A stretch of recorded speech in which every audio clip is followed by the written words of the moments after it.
திமுகவுக்கும் அதிமுகவுக்கும் இப்பவும் விருப்பம் இல்லை. குறிப்பாக திமுகவுக்கு இல்லையே சார், ஸ்டாலினுக்கு இல்லையே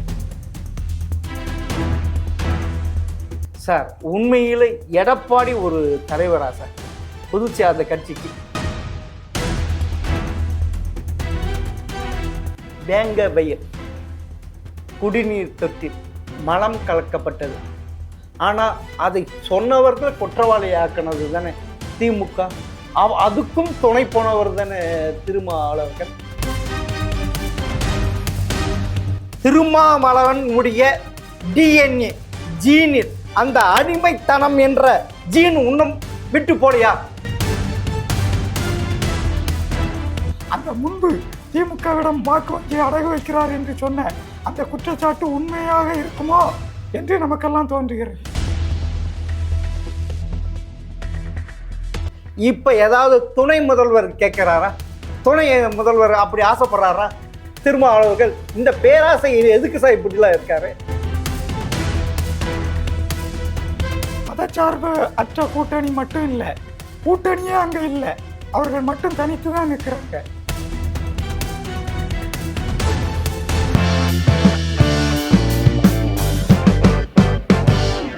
ஜெம் டிவி நேயர்களுக்கு வணக்கம். மூத்த பத்திரிகையாளர் பச்சம்மாள் கண்ணன் அவர்கள் சந்திப்பு வாருங்க. வணக்கம் சார். வணக்கம் ஐயா. சார்,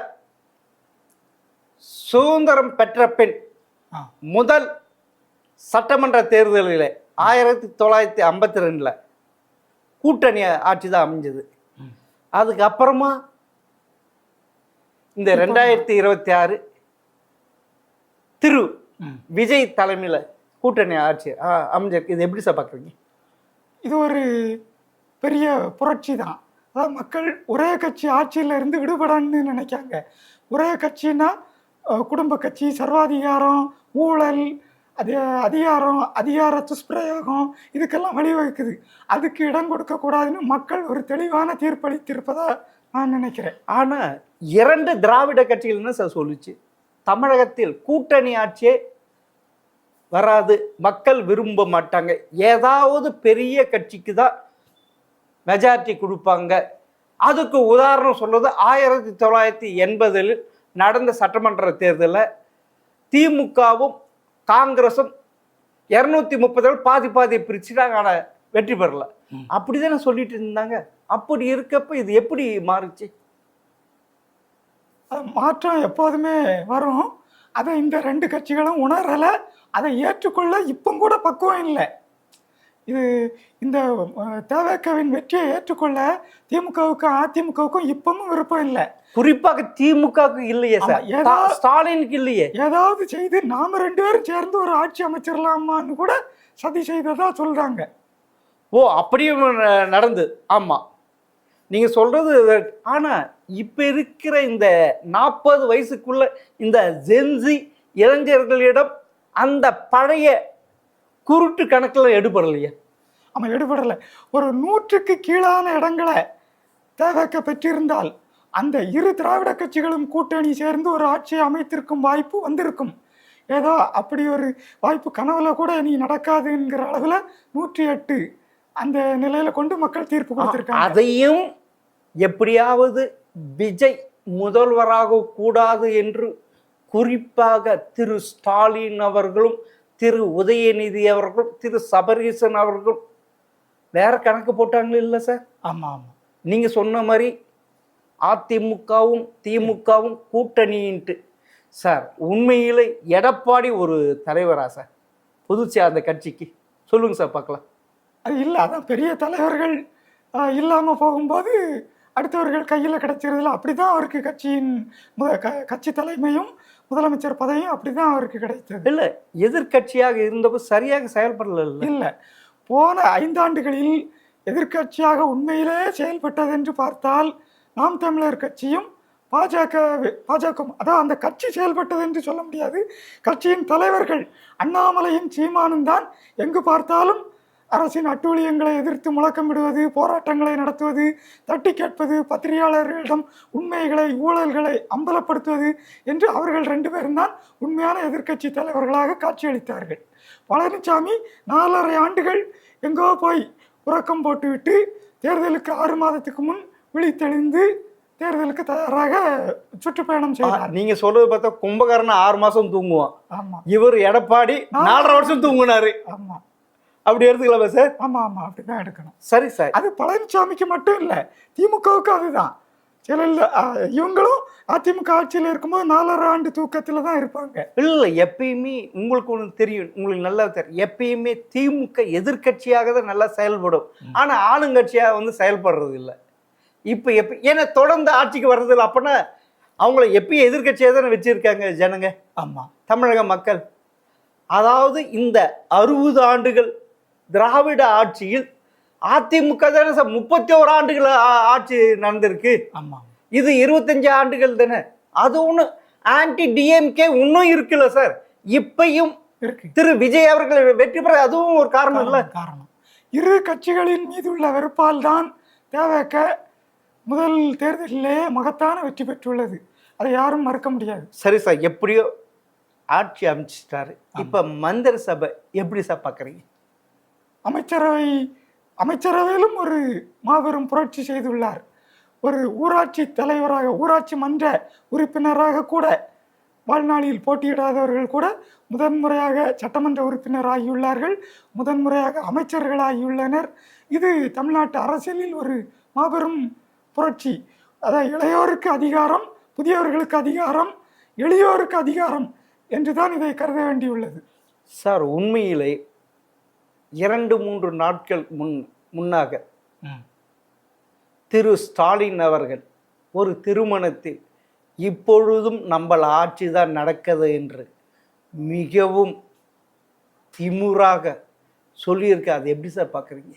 அது அவர் சொன்னது போல உண்மைதான். இந்த தேவைக்க போக அவங்களுக்கு காங்கிரஸ் நல்லா சேர்ந்து கொண்டது. தேவைக்க கூட அதை இப்போ தனியாக திமுக கூட பார்க்க முடியாது. மற்ற 8 பேர் அதாவது முஸ்லீம் லீக், 2 கம்யூனிஸ்ட் கட்சிகள், விடுதலை சிறுத்தை, இந்த 8 பேரும் திமுக முகாமில் இருந்து வந்தவர்கள். அப்போது அங்கும் நமது ஆதரவுடன் தான் ஆட்சி நடைபெறுகிறது என்ற அந்த உள்நோக்கத்தோடு தான் அவர் பேசியிருக்கிறார். சார், எப்பயுமே கம்யூனிஸ்ட் வெளியிலேருந்து தான் ஆதரவு கொடுக்கும். எப்பயும் அமைச்சரவையில் இடம்பெற்றது இல்லை. உங்களுக்கே நல்லா தெரியும், 2004 அமைந்த UPA 1 அதில் காங்கிரஸ் தான் வெளியிலிருந்து ஆதரவு கொடுத்து அந்த ஆட்சி நடந்து, அதே மாதிரி தான் இங்கேயும் கொடுத்துருக்கு. ஆனால் இங்கே பார்த்தீங்கன்னா இந்திய யூனியன் முஸ்லீம் சரி, பிசிகாவும் சரி, அவங்க என்னதான் நினச்சிட்டு இருக்கார், இந்திய முஸ்லீம் லீக் தலைவர் காதர் மீது ஆதரவு கடிதம் கொடுத்துட்டு பின்வாங்கிட்டார். அவர்களின் நிலையை பார்க்கும்போது அதை நீங்கள் சொன்ன இந்த தலைவரை திமுக தலைமையகத்தில் போய் தொகுதி பங்கீட்டு பேச்சுக்கு போகும்போது 2 சீட்டு தான் தருவோம் அப்படின்னதும் மயக்கம் போட்டு விழுந்துட்டாரு. ஆனால் இன்னைக்கு அந்த 2 சீட்டுக்கும் ஒரு அமைச்சர் பதவி தரோங்காங்க. அதை அகமகிழ்ந்து ஏற்பதை விட்டுட்டு அதை நாங்கள் கூடி பேசணும், கட்சி தலைமையில் முடிவு எடுக்கணும் அப்படிங்கிறாங்க. உன்னகிட்ட 2 பேருக்குமே அமைச்சர் பதவி இது கேட்குறாங்களா? அதே இந்திய யூனியன் முஸ்லீம் லீக் பேராசை இல்லை சார். அதாவது அந்த மந்திரியின் 118 இடம் விஜய் இடம்னா அதனால தங்களுடைய பேராசையை நிறைவேற்றுறதுக்கு இப்படிலாம் பேரம் பேசுறாங்களா? இல்லை, அதுக்கு நாம் தகுதி இல்லைங்கிறது அவர்களுக்கே தெரியும். அதே போல் இப்போ நம்முடைய ஆதரவு இல்லைன்னு தெரிஞ்சாலும் அதிமுகவின் உறுப்பினர்கள் வந்து சேர்ந்துக்கிடுவாங்க அப்படிங்கிறதும் அவர்களுக்கு தெரியும். இருந்தாலும் கேட்கும் வரை கேட்டு பார்ப்போம் அப்படிங்கிறாங்க. ஆனால் அதற்கு இடம் இல்லாமல் கிட்டத்தட்ட அமைச்சரவையை நிறைவு செய்துவிட்டார் முதலமைச்சர் ஜோசப் விஜய். இன்னும் 2 துறைகள் தான் எஞ்சியுள்ளன. ஒன்று சிறுபான்மையினர் நலத்துறை, அது அவர்களுக்கு கொடுக்கப்படலாம். இன்னொன்று ஆதி திராவிடர் நலத்துறை, அது விடுதலை சிறுத்தைகள் விரும்பினால் பெற்றுக்கொள்ளலாம். மற்ற எல்லா இடங்களையும் நிரப்பியாகிவிட்டது. இவர்களுக்கு அங்கு காலி இடமே இல்லை. இந்த இடத்தை வாங்காவிட்டால் ஆட்சியிலிருந்து விலகிச் செல்லுங்கள் என்று கூட கேட்கும் நிலை வரும் இனி. ஓ, அப்படி இது சார். அப்போனா 118 வேணும் இல்லை? எப்படி சார் இது பண்ண முடியும்? பிசிகா போ, இந்திய கம்யூனிஸ்ட் போன்னு சொன்னால் எங்கே போகுது? 118 இல்லையே, 121 இருக்குது. அதில் 4 போயிடுச்சுன்னா என்ன சார் ஆகுது? போய்விட்டாதான் நம்பிக்கை தீர்மானமோ நம்பிக்கை இல்லா தீர்மானமோ வரும்போது இவர்களை ஆதரித்து வாக்களிக்க அதிமுகவில் ஒரு பிரிவினர் காத்து கொண்டே இருக்கிறார்கள். அவர்கள் நேரடியாக ஆதரிக்காவிட்டாலும் இந்த வாக்கெடுப்பில் வாக்களித்து வெற்றி பெற செய்து விடுவார்கள். அதைத்தான் இப்போது நம்பிக்கை வாக்கெடுப்பில் பார்த்தோம். சரி சார், இந்த திருமாவளவனுக்கு என்னதான் ஆச்சு சார்? உண்மையில் இந்த விஜய் ஆட்சி அமைக்கிறதுக்குள்ள பாடா படுத்துறாரு. அதாவது இரு கம்யூனிஸ்டுகள் விஜய் ஆதரிப்பது என்ன நடவடிக்கை எடுக்குதோ அதை நானும் ஆதரிப்பை பின்பற்றுவேன்னு சொல்லிட்டு அவங்க ஆதரவு கொடுத்துட்டு இவர் ஒரு நாள் ஃபுல்லாகவே ஈத்தடிச்சார்ல. இவர் இழுத்தடிப்பது, பெரிதாக எதிர்பார்ப்பது, முன்கரணம் பின்கரணம் போடுவது, இதெல்லாம் இப்போது இந்த தமிழ்நாட்டில் இந்த இந்த எம்எல்ஏக்களின் பலத்தில் எடுபடாது. ஏனென்றால் தேவேக்காவுக்கு 107 இடங்கள் இப்போது இருக்கிறது. விடுதலை சிறுத்தைகளுக்கோ 2 இடம்.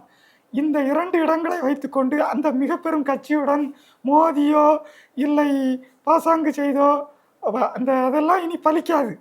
அவர்கள் தருவதை வாங்கி கொண்டால் நன்மதிப்பு இருக்கும். ஆனால் உண்மையில் திருமாவளவன் திமுக கூட்டணியில் சேர்ந்து பாடாப்படுத்துனாங்க. அப்பையும் அவருக்கு ஏன் உணர்வு இல்லையா, எது இல்லையா? திரும்பவும் அங்கே அடிமை சாசனம் ஏதாவது எழுதி கொடுத்துருக்க? ஏற்கனவே இந்த பட்டியலினத்து அடிமை சாசனத்தில் இருந்தாங்க 2000 ஆண்டு காலமாக. திரும்பவும் திரு ஸ்டாலின் அவர்கிட்ட ஏதாவது அடிமை சாசனம் எழுதி கொடுத்துட்டாரா? நான் இப்படி தான் இருப்பேன் அவருடைய கொள்கைன்னு ஆட்சியிலும் அதிகாரத்திலும் பங்கு தானாக தேடி வருது, எட்டி உதைக்கிறாரு சார் காலால. அது எப்படி சார் அது? ஆமாம், இதில் அவர்கள் 2 உறுப்பினர் இருக்காங்க. அதில் ஒரு உறுப்பினர் தான் கட்சியில் தொடக்க காலத்தில் இருந்தே கூட வருபவர். அவருக்கு தான் அமைச்சர் பதவி கொடுக்கலான்னு அடித்த உடனே சொல்லிடலாம் இவருக்கு கொடுங்கன்னு. அதை போய் யாருக்கிட்டேயோ போய் இவர் தான் தலைவர், அவர் தான் அமைச்சர் பதவி பெற போகிறவர் வன்னியரசு. 2 பேரும் முடிவு பண்ணுவதை விட்டுட்டு இன்னும் யார்கிட்டயோ போய் கேட்கணுங்கிறது போல அவருடைய பேச்சு இருக்கு. அது ஒரு நம்மால அதை புரிந்து கொள்ளவே முடியலை. உண்மையில் அந்த கேட்கறோர் போல இருக்கிற அவர் திருமாவளவனையும் விசிகா கட்சியை எப்படி நடத்தினாங்க சார்? உங்களுக்கே தெரியல. ஏதாவது சுதந்திரம் இருந்ததா? கொடி கம்பம் நட்டு கொடியேற்ற அவங்களால முடிஞ்சுதா? முடியல. அந்த மதுரையில் திராவிட மாடல் ஆட்சியில் அப்பையும் உணரல. ஏன் சார் இது உலகத்தோடு ஒட்ட ஒழுகல். இப்போ வாய்ப்பு கிடைச்சிருக்கு, போய் சேர்ந்துக்கிட்டா அடுத்து உள்ளாட்சி தேர்தலில் கூட்டணி வச்சுக்கிடலாம், நாடாளுமன்ற தேர்தலில் இடத்தை வாங்கலாம். அடுத்த தேர்தலுக்குள்ள இவர் நினைத்தபடியே கட்சி அந்த இரட்டை இலக்க இடத்தை பெறலாம், அதுக்கு மேலே போகலாம். இப்படி அவருக்கு நிறைய வாய்ப்பு இருக்குது. அதை கொடுப்பதற்கு தேவைக்கவும் தயாராக இருக்குது. அது அதிமுகவையோ திமுகவையோ வளர்த்துடன் அது நினைக்கல. இனி நமக்கு போட்டியாளர்களாக அவர்கள் இருக்கக்கூடாது, அப்படித்தான் தேவைக்க நினைக்குது. அப்போ இந்த விடுதலை சிறுத்தைகளை உண்மையிலே வளர்த்து விடத்தான் தேவைக்க நினைக்கிறது.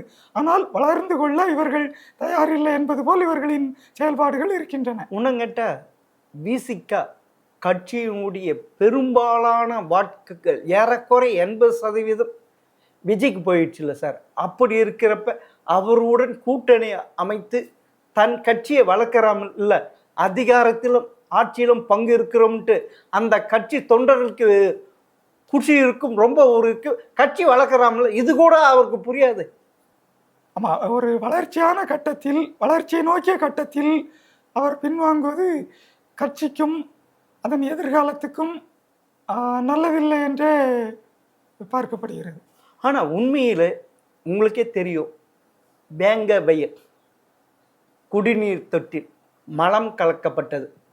ஆனால் அதை சொன்னவர்கள் குற்றவாளி ஆக்கினது தானே திமுக. அதுக்கும் துணை போனவர் தானே திருமாவளவர்கள். கள்ளக்குறிச்சி கள்ள சாராயத்தை 67 பேர் அதில் பெரும்பாலான பட்டியலினத்து. அப்போ மகளிர் மது விலக்கு போராட்டம் மாநாடுன்னு சொல்லிட்டு அந்த மாநாட்டை எவ்வளோ கேலி கூத்தாக்கிட்டாங்க. கடைசியில் மத்திய அரசு சட்டம் கொண்டு வரணும்ன்ட்டு சொன்னாங்க. மேல்மலையில் அந்த கோவில் நுழைவு அதுக்கு இதுக்கு பண்ணாங்க. இங்கே அதை ஆதவ அர்ஜுனாவை கட்சியிலிருந்து தூக்கணும்னு சொல்லி அவ்வளோ அழுத்தம் கொடுத்து தூக்குனாங்க. பிரபல வார இதழ் நடத்தின அம்பேத்கர் பற்றிய மேடை இது, அந்த நிகழ்ச்சியில் அதையும் கலந்து கொள்ளாமல் செஞ்சாங்க. இவ்வளையும் செஞ்சுட்டு அது மட்டும் இப்போ 2026 சட்டமன்ற தேர்தல் நான் காட்டுமன்னார் கோவிலில் நிற்க போகிறோன்ட்டு சொல்லிட்டு அதையும் பேக் வாங்கிட்டு, இதுக்கு எல்லாமே காரணம் திரு ஸ்டாலின் அவர்கள். அப்படி இருக்க அவ்வளவு ஆட்டி படைக்கப்பட்டு அவரிடம் அடிமையாக இருந்து இப்போ சுதந்திர காற்று சுவாசிக்கக்கூடிய அளவுக்கு நீங்க வந்திருக்கீங்க. அது ஏன் சார் இது? அவங்க உண்மையிலே நான் கேட்கிறேன், திருமாவளவனுடைய டிஎன்ஏ ஜீனில் அந்த அடிமைத்தனம் என்ற ஜீன் இன்னும் விட்டு போலையா? தப்பா எடுத்துக்காதீங்க சார் நான் சொன்னா. இது அவர்கள் திமுகவுடன் கூட்டணி சேர்ந்த பிறகு தாழ்த்தப்பட்டோரின் உரிமைகள் பறிக்கப்படும் போதும் அவர்கள் மீது தாக்குதல் நடத்தும் போதும் அதை எங்குமே விடுதலை சிறுத்தைகள் தட்டி கேட்கவில்லை. அப்போதெல்லாம் எதிர்க்கட்சிகள் சொல்லும், இது தாழ்த்தப்பட்டோரின் வாக்கு வங்கியை கொண்டு திமுகவிடம் அடகு வைப்பதற்காகவே இவர் கட்சி நடத்துகிறார் என்று. அதை அப்போதெல்லாம் நம்பவில்லை. உண்மையிலே தாழ்த்தப்பட்டோரின் விடுதலைக்கும் அவர்களின் அரசியல் அதிகாரம் பெறவுமே இவர் பாடுபடுவதாகவே, அதுவும் திருமணம் கூட செய்து கொள்ளாமல் தன்னலமற்று பாடுபடுவதாகவே நான் எல்லாரும் நினைக்க தோன்றியது. இப்போது அதிகாரம் கைக்கு வரும்போது அதை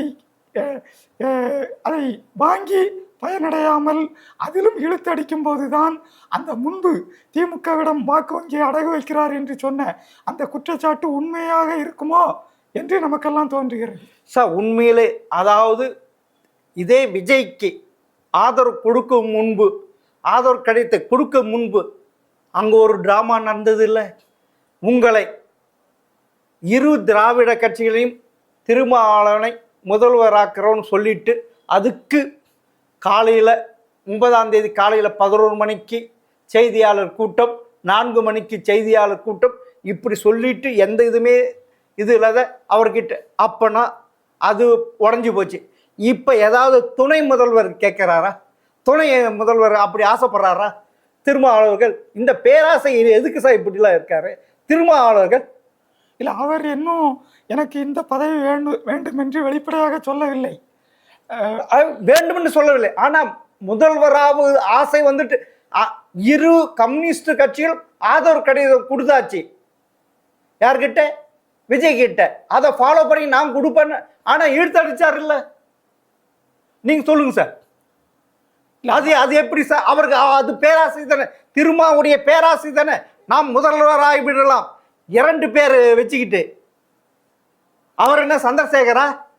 உங்களுக்கே தெரியும், 1990 சந்திரசேகர் 36 எம்பியை வச்சுக்கிட்டு காங்கிரஸ் ஆதரவோடு பிரதமர். அதே மாதிரி நம்மளும் தமிழக முதல்வர் பட்டியல் நம்ம பேர் வரணும்ட்டு அப்போ ஆசைப்பட்டாரா சார்? அவர் அப்படி ஆசையை வெளிப்படையாக சொல்லலை. நம்ம அப்படி நினைக்க முடியாது. திமுகவுடன் அந்த உள்ள உறவை விட்டுவிட முடியாமல் தவிப்பதாகவே நமக்கு இது தோன்றுகிறது. அந்த கட்சி தான் பாழா போயிடுச்சு சார். அந்த திமுக கூட 5 வருடங்கள் கூட்டணி வச்சு விட்டு அந்த கூட்டணியிலிருந்து, அதாவது எப்பயுமே உங்களுக்கு தெரியும் தேர்தல் முடிந்தவுடனே கூட்டணி இது. ஆனால் இங்கே பார்த்தீங்கன்னா 2019, 2021, 2024, 2024 தேர்தல் அப்படியே தம்மு போட்டு ஓட்டியிருந்தேன். நீங்கள் கட்சியை வளர்க்க ஏதாவது செஞ்சீங்களா? சொல்லுங்க சார். திருமாவளவர்கள் இவ்வளவுக்கு மோசமான போறதுக்கு அவர் திமுக தானே காரணம். முன்ன அங்கே ஒட்டிட்டு இருக்கணுமா? ஒட்டுண்ணிய கட்சியா சொல்லுவார ஒட்டுண்ணின்ட்டு. கடைசி வரை தேவைக்க இப்போது மட்டுமல்ல, தேர்தலுக்கு முன்னும் ஆட்சியிலும் அதிகாரத்திலும் பங்கு தருகிறோம், கூட்டணிக்காக எங்கள் கதவுகள் திறந்தே இருக்கின்றன என்று பல முறை வெளிப்படையாக அறிவித்தும் ஒரு சில தலைவர்கள் விலகி, அதாவது செங்கோட்டையன் போன்ற கோபாலகிருஷ்ணன் இப்படி ஒரு சிலர் விலகி வந்தார்களே தவிர மற்ற எந்த கட்சிகளும் அதை எட்டி கூட பார்க்கவில்லை. இது காங்கிரஸ் கூட பார்க்கவில்லை. காங்கிரஸ் முன்னெடுத்து அதை கெடுத்தது அந்த கட்சியின் மாநில தலைவர் திரு செல்வ பெருந்தகை, ப. சிதம்பரம், பீட்டர் அல்போன்ஸ், இப்படி திமுகவுக்கு அடித்தவர்கள் அவங்க செஞ்சது தானே. இல்லப்பா இன்னைக்கு காங்கிரஸ் எவ்வளவு வெற்றி பெற்றிருக்கும், விசிக வந்து இந்த எவ்வளவு வெற்றி பெற்றிருக்கும். ஆமாம், ஒரு வளர்ச்சி பெற வேண்டிய காலகட்டத்தில் அவர்கள் திமுகவுடன் கொண்டிருந்த விசுவாசம் அவர்களின் வளர்ச்சியை தடுத்து விட்டதுதான் உண்மை. இன்று இத்துடன் இதுல அதாவது இப்ப வந்து காங்கிரஸ் வந்து விஜய் கட்சி தாவேக்கா கூட வந்துருச்சு. அப்பனா மத சார்பற்ற கூட்டணி என்ற பிம்பம் காங்கிரஸ் எங்க இருக்கோ அங்கதானே இருக்கும். அப்படி இருக்குன்னா இது ஏன் ஒன்றும் தெரியல? இப்ப திமுக மதசார்ப கூட்டணி சொல்ல முடியாது இல்ல. இப்ப மதச்சார்பு அற்ற கூட்டணி மட்டும் இல்ல, கூட்டணியே அங்க இல்ல, அவர்கள் மட்டும் தனித்து தான் நிற்கிறாங்க. அப்போனா கூட்டணியே அங்க யாரும் இல்லையே. அப்போனா இப்ப பாத்தீங்கன்னா இப்ப வந்து கூட்டணி ஆட்சி அமைஞ்சு வச்சு இது காங்கிரஸும் இதுல இடைப்பட்டு. அப்போனா தென்னிந்தியாவில் பாத்தீங்கன்னா காங்கிரஸ் வலுவாக இருக்குது இல்ல, இருக்கு. தெலுங்கானா இல்ல, ஆமா, எது உங்களுக்கு தெரியும், தெலுங்கானா, கர்நாடகா, கேரளா இங்க கூட்டணி ஆட்சி. அப்போனா நல்லா வளர்ந்துருக்கு இல்ல தென் தமிழகத்தில். இது ஏன் திருமாவளவுக்கு தெரியல? அவர் பிந்தித்தான், அதாவது தேர்தல் முடிவுகளுக்கு பின் தான் இதை உணர்ந்து கொண்டார். இருந்தாலும் அதை ஏற்றுக்கொள்ள முடியவில்லை. அந்த பழைய கூட்டணியோட உள்ள பாசம் அவரை தொட்டு இழுப்பதால் முடிவெடுக்க முடியாமல் இருதலை கொள்ளி எறும்பாக தவிக்கிறார். அந்த தவிப்பில் இருந்து விரைவில் விலகி உண்மையை உணர்வார் என்று நாம் இப்போது சொல்லலாம். இத்துடன் இந்த உரையாடலை முடித்துக் கொள்ளலாம் என்று நினைக்கிறேன். மிக்க நன்றி சார்.